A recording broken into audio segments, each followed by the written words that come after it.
ஹாய்ங்க. எல்லாரும் எப்படி இருக்கீங்க? நான் சூப்பராக இருக்கேன். இது ஒரு உண்மையிலே ஹாப்பியான விஷயந்தாங்க. தமிழ்நாடு நம்மளுடைய மாநிலத்தை பற்றி நம்ம சந்தோஷப்படக்கூடிய விஷயம்தான். ஒரு காலத்தில் கேரளாவில் இருக்கக்கூடிய கல்வியை பற்றி பேசும்போது அவங்க வந்து 100% கல்வி அறிவு பெற்றவர்கள் அப்படிங்கிற மாதிரியான ஒரு பெருமைக்குரிய விஷயமா அவங்க சொல்லிக்கிட்டே இருப்பாங்க. அதுவும் சும்மா கையெழுத்து போட தெரிஞ்சாலே போதும். அவங்க அத்தனை பேர்த்துக்குமே ஆனாவனா தெரியும், கையெழுத்து போட தெரியும் அப்படிங்கிறது மட்டும்தான் 100% கல்வி அறிவு பெற்றவர்கள் அப்படிங்கிறதுக்கான அர்த்தம். பட் அதை தாண்டி கல்வி அறிவு அப்படிங்கிறது பார்த்திங்கன்னா தொழில்நுட்பமாக உட்கட்டமைப்பு, மேற்படிப்பு, இடைநிற்றல் இல்லாமல் படிக்கிறது, இந்த மாதிரியான நிறைய விஷயங்களை காலப்போக்கில் சென்ட்ரல் கவர்மெண்ட் எடுக்க ஆரம்பிக்குது. அதில் கணக்கீடுகள் கொண்டு வர ஆரம்பிக்கிறாங்க. ஒவ்வொரு வருஷமும் இத்தனை மாணவர்கள் வெளில வராங்க, இத்தனை மாணவர்கள் மேலே படிக்க போகிறாங்க, இத்தனை மாணவர்கள் மேற்படிப்பு, பிஜி, யூஜி, பிஹெச்டி பண்ணுறவங்க, இந்த மாதிரி நிறைய கணக்கெடுப்புகள் எடுக்கிறாங்க.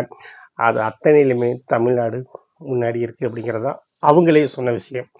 தமிழ்நாடு எல்லா விதத்திலையும் கல்வி அறிவில் முன்னாடி இருக்காங்க. அவங்களுடைய கல்வி ஆர்வம்ங்கிறது நிச்சயமாக மற்ற மாநிலங்களுக்கு ஒரு ஊக்கம் அளிக்கக்கூடிய ஒரு விஷயமாக தான் இருக்கும் அப்படிங்கிறதும், தமிழ்நாடு கவர்மெண்ட் கல்வி அமைப்புக்காக அவங்க செலவழிக்கக்கூடிய தொகைகள் பயனுள்ளதாக இருக்கும் சென்ட்ரல் கவர்மெண்ட் சொல்லியிருக்கு. இது தனிப்பட்ட முறையில் ஒரு ஆட்சியினாலேயோ இல்லை இன்னொரு ஆட்சியினாலேயோ எல்லாம் உருவானது கிடையாது. காலமாக அவங்க கல்விக்கு நம்மளுடைய ஆட்சியாளர்கள் கொடுத்த உதவிகளும் அவங்க முன்னெடுத்த விஷயங்களும் செயல்பாடுகளும் திட்டங்களும் தான்.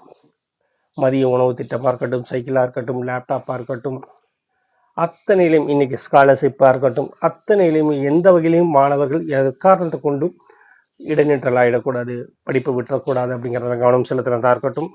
வெறுமன பள்ளி கல்வி மட்டுமே போதாது, பட்டப்படிப்புக்கும் அவசியமாக இருக்கும். அவங்களுக்கான தொழில் கல்விகளுக்கு உருவாக்குறதா இருக்கட்டும், மருத்துவ மேற்படிப்பாக இருக்கட்டும், அத்தனைக்குமே உட்கட்டமைப்புகளை தமிழ்நாடு அரசு சரியாக தான் செஞ்சுருக்காங்க. அதுக்கு இன்றைக்கி இருக்கக்கூடிய அரசு, இதுக்கு முன்னாடி இருந்தால் ஒவ்வொரு அரசுக்கும் நாம் நன்றி கடமைப்பட்டிருக்கோம் தான் சொல்ல முடியும்.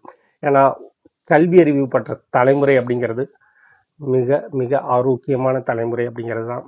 நம்ம ஆரோக்கியமான தலைமுறையை முன்னெடுத்திருக்கோம். அதை தொடர்ச்சியாக கொண்டு போகும், அவ்வளோதான், வேறு ஒன்றும் இல்லை. தேங்க்யூங்க.